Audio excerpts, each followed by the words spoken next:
dimineața. O să facem o prăjitură cu brânză și ceapă. Aici avem puțină sare, apă, un pic de praf de foc și avem nevoie și de făină.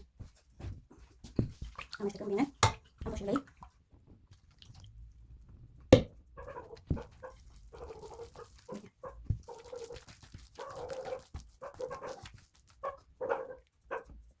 Suficient cât să se lege.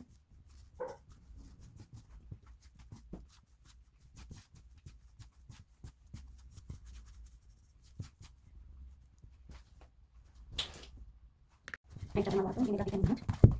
Îl punem un pic la să stea. Aici avem compoziția de brânză cu ceapă. Am tăiat brânza foarte mică și acum o să facem prăjitura. Avem nevoie de sucitore și de cutie de foc. Punem aici. Aici luăm puțin.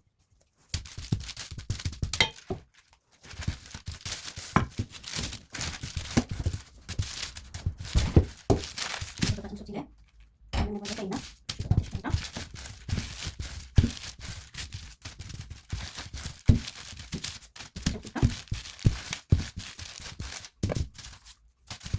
Aici punem un pic de brânză, așa, peste tot. Să fie peste tot.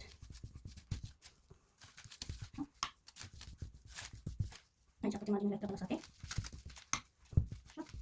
Bun. O punem mai departe. Și o să facem și partea altă. Tot așa. Foarte subțire.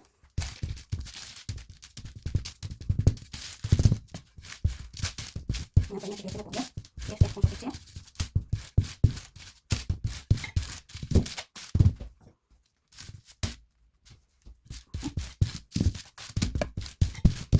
Acum am face puțin. Și acum termin cu cea din partea noastră. Nu știu, o să de forme, să le facem forme așa și plăcinta este gata, așa arată plăcinta. Le facem pe toate și le punem la copt. Acum am pus la copt.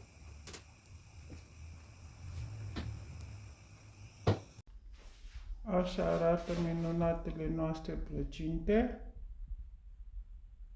Între timp am făcut și o cafea.